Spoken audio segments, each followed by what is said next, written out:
Olá, muito boa noite para você. Seja bem-vindo ao Jornal da Record.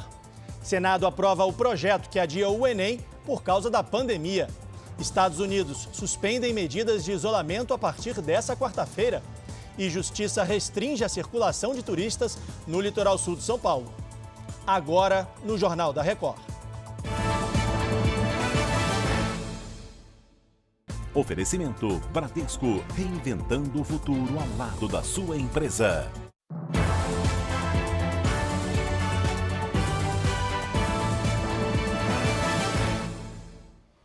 O Senado aprovou agora à noite a suspensão do Enem por tempo indeterminado devido à pandemia do novo coronavírus. Vamos então a Brasília falar ao vivo com a repórter Nathalie Machado, que tem mais informações. Nathalie, boa noite para você. Oi, Leandro, boa noite. Olha, para valer na prática, esse adiamento do Exame Nacional do Ensino Médio precisa ainda passar pela Câmara dos Deputados e também ser sancionado pelo presidente Bolsonaro. Pelo texto aprovado agora à noite pelos senadores, o Enem e os vestibulares ficam adiados até que estejam concluídas em todo o Brasil as atividades do ano letivo do ensino médio, para que todos os estudantes possam se preparar de forma adequada.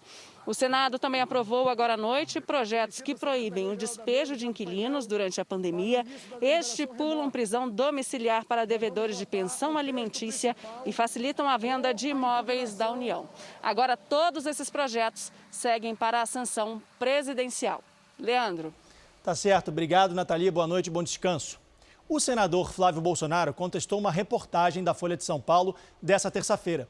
Segundo o jornal, o parlamentar teria pago R$500 mil do fundo partidário do PSL, antigo partido dele, a um advogado por serviços prestados durante 13 meses. O filho do presidente Jair Bolsonaro classificou como calúnia o título da reportagem e disse que os repasses foram feitos pela legenda e não por ele. O advogado de Flávio Bolsonaro defendeu o senador. O senador Flávio Bolsonaro é vítima de fake news, é vítima de informações distorcidas, fora do contexto, que acabam se tornando mentiras. O senador Flávio Bolsonaro jamais administrou um único real sequer quando este foi presidente do PSL no Rio de Janeiro. O Diretório Nacional do PSL em Brasília foi quem contratou o escritório do advogado Vitor Granado. E esse advogado trabalhou por mais de um ano em mais de 92 municípios em todo o estado do Rio de Janeiro e em das mais variadas causas jurídicas e complexas envolvendo toda a parte eleitoral e do partido. Então, na verdade, trata-se do exercício regular da advocacia prestado pelo advogado Vitor Granado, advogado esse que emitiu todas as respectivas notas fiscais, pagou os impostos, declarou a Receita Federal e nada mais fez do que trabalhar. E qual a relação agora do senador Flávio com o advogado Vitor? O advogado Vitor continua trabalhando como já trabalhava como advogado da família, inclusive muito antes da eleição do nosso presidente Jair Bolsonaro, muito antes da eleição ao Senado de Flávio Bolsonaro. Sempre ele teve uma atuação como profissional do direito, advogado constituído oficialmente nos autos, trabalhando de forma regular nos mais variados processos. Trata-se, portanto, de uma situação e de uma relação legal, de praxe entre advogado e cliente. Como é que o senhor analisa essa questão política envolvendo o nome da família Bolsonaro? Olha a gravidade do que nós estamos vivendo hoje no Brasil. Aparece um cidadão e narra um fato que ocorreu há 2 anos atrás. Um fato que, segundo ele, é verdade, mas que ninguém sabe se é verdade. Esse cidadão vem e narra um fato que teria ocorrido há 2 anos atrás e narra fora de contexto.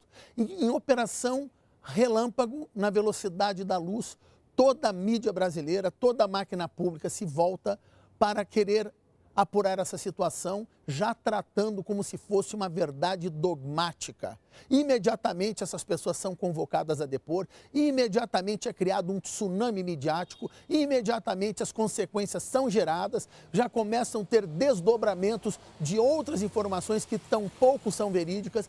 O que nós estamos vivendo maquiado de legalidade, maquiado de investigação, é a antiga Santa Inquisição. Antigamente funcionava assim, gritava-se que uma pessoa era bruxa e essa pessoa era queimada viva no mesmo dia, no dia seguinte, sem mesmo antes apurar qual era a verdade real ou se de fato procedia tal informação. Esse é o processo de linchamento da imagem e reputação de pessoas que estão se fazendo hoje. Ora, se esse empresário fez uma afirmação, ele não deveria fazer tal afirmação em uma entrevista jornalística. Se ele entende que houve um ilícito, por que ele não foi à época dos fatos e comunicou às autoridades? Por causa dos feriados antecipados, na capital paulista, prefeitos do litoral de São Paulo tentaram restringir o acesso de turistas também em rodovias. Vamos saber as principais notícias com o Giro de Repórteres do Jornal da Record. Aqui na Baixada Santista, a Justiça determinou a restrição do acesso de turistas às cidades do Litoral Sul, como Mongaguá, Itanhaém e Peruíbe. O controle terá que ser feito pela Polícia Militar e pelas prefeituras. Os prefeitos também pediram ao governo estadual bloqueios no sistema Anchieta Imigrantes, mas, por enquanto, haverá barreiras apenas nas entradas das cidades. Já no Litoral Norte, em São Sebastião, moradores inconformados com o acesso de turistas à região fizeram barricadas na estrada, o que causou congestionamento. O prefeito entrou na justiça pedindo o fechamento das entradas da cidade pela rodovia Rio Santos, mas não foi atendido. Foi inaugurado nesta terça-feira aqui no Rio de Janeiro o Hospital da Fundação Oswaldo Cruz para pacientes com a Covid-19. Construído em menos de 2 meses em parceria com a iniciativa privada, tem 195 leitos destinados a tratamentos intensivo e semi-intensivo. Por se tratar de uma unidade de campanha, os pacientes chegam aqui transferidos de outras unidades hospitalares. A experiência no atendimento do recém-inaugurado hospital vai trazer subsídios para as diferentes frentes de pesquisa contra a doença. Mudança na rotina aqui em São Paulo nesta quarta e quinta-feira com antecipação de 2 feriados. Os bancos abrem das 10 às 2. Já as agências da Caixa vão abrir entre 8 da manhã e 2 da tarde para o atendimento aos beneficiários do auxílio emergencial. As aulas à distância estarão suspensas durante esse período. O rodízio de carros está suspenso entre quarta e domingo. A ideia da antecipação destes feriados é aumentar o nível de isolamento social, que na cidade está na faixa dos 50%. A Johnson & Johnson anunciou nesta terça-feira o fim da comercialização do talco para bebês nos Estados Unidos e no Canadá. A empresa alega que a mudança faz parte de uma reestruturação de produtos por conta da pandemia de coronavírus. A decisão ocorreu após a companhia receber mais de 16 mil processos de consumidores que alegam um desenvolvimento de câncer após o uso do talco. E uma possível vacina contra o novo coronavírus teve resultado positivo depois de ser testada em mais de 500 pessoas. A vacina, que está sendo desenvolvida pela Universidade Britânica de Oxford, pode ficar pronta até o fim do ano. Na próxima e última fase de teste, mais de 3 mil voluntários serão examinados. E a partir dessa quarta-feira, nos Estados Unidos, todos os estados vão suspender as medidas para conter a disseminação do novo coronavírus. Vamos então a Nova York conversar com a correspondente Heloísa Vilela, que tem mais informações. Heloísa, boa noite para você. Boa noite, Leandro. Olha, o relaxamento da quarentena acontece mesmo com algumas regiões apresentando números preocupantes. Pelo menos 17 estados registraram aumento de 10% nos casos diários, segundo a Universidade Johns Hopkins.